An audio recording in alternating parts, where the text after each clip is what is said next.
Hello and welcome to another episode of Little Golden TV. Today we're back looking at Dots and Boxes. This is a game from the ongoing championship number 31, and the game is between Geoff Cameron and Dryad. As you can see, the interface I'm using is a bit different.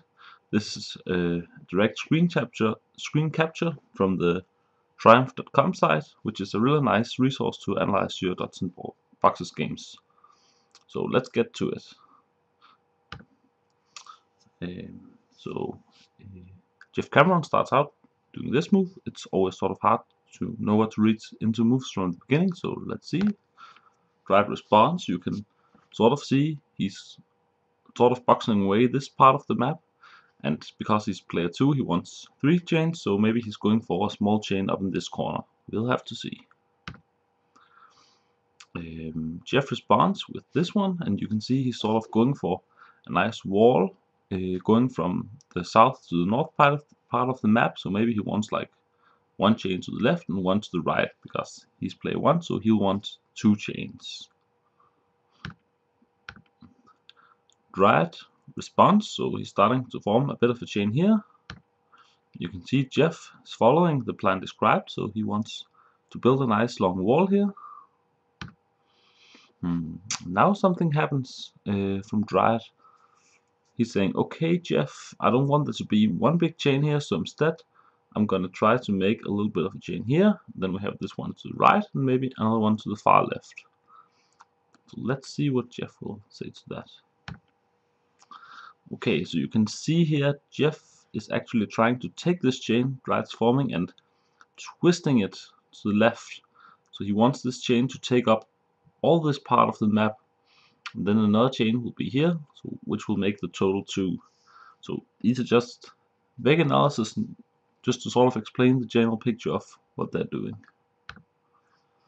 In this move, Dryad, he keeps forming the chain here, so maybe he'll be able to make a nice little chain here, and even if this chain turns out to go into the left part of the map, maybe he can do something at the bottom. Geoff's going on with the plan of taking this chain and turning it so it goes to the left. Now Dryad does a drastic move, so he takes this thing and turns it into a ring. So it's a nice thing to be able to recognize. Whenever you have this structure, you see there's just this little corner missing. This will turn into a ring no matter what happens. So this is definitely a ring. And what a ring does is it will generally make the games closer. So whoever doesn't win the chain battle will still get these 4 boxes for free. So the games tend to get more close if they have a lot of rings.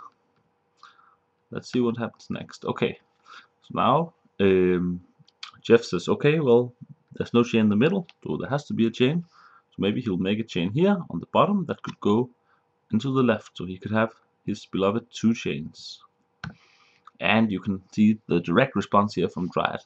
He cuts off Geoff, saying there can be a chain here, but it has to stay in the bottom because I want an additional chain here, making the number 3. And this is a nice move from Geoff Cameron.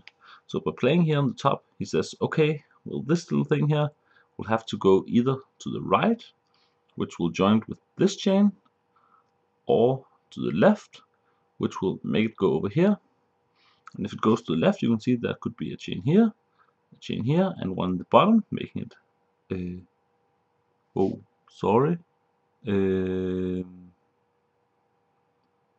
I guess if it goes to the left here, there'll just be a chain here, and he'll destroy either the chain to the right or the chain at the bottom, because he wants the number of chains to be 2. Sorry about that. And you can see Dryad is actually refusing to respond to that, so he says, Geoff, I don't care if it goes to the left or to the right, but I really want the chain to form at the bottom here. It's interesting to see, even at this point, no real chains has been formed. This in the bottom here can be stopped, this over here can be stopped, so it's pretty hard to say exactly what's happening. And here you say, okay, Geoff takes charge, and he says, let's make this thing go to the right. Seems like it may be a little dangerous, because now, I mean, there's certainly 1 chain here, there's 1 at the bottom, so if Dryad is able to make another chain here on the left, and there seems to be a lot of space, he'll win the chain war. So hopefully Geoff has a plan. Let's see. Yep, and Dryad just cuts it off here, saying, okay, we have a nice chain here on the bottom, we have a nice chain here on the top. So now all I need is a nice chain here on the left, and I'm good. And this seems to have been Geoff's plan. So the region here to the left, he wants to cut it in two, so that maybe there could be two chains, making it 4. Dryad does this move and tries to join the two halves, but it's not really powerful enough. You can see in the next move, Geoff can cut off between them. So now these two regions are separated. Now it really gets into a lot of counting to actually see who will win. We're gonna see why. So Dryad, he moves here on the right, so he wants to expand his chain even further, and you can see the players have sort of lost interest in manipulating this part of the field. They don't care so much what happens there. It's not so much about being in charge here anymore. Geoff cuts off the bottom here, and Dryad does this move. So now he turned this into a ring 2. You can see he had the opportunity to sacrifice a box to turn it into a chain, but he preferred to turn it into a ring. So presumably here, Dryad has counted out everything and analyzed it, because it can be done at this step of the match, and he found it better for him to turn this into a ring. And Geoff fully cooperates. You can see this move, it doesn't really do anything. He could have done something here on the top, but apparently it's not that attractive for him. Now Dryad moves here on the top, so you can see he's trying to form a chain.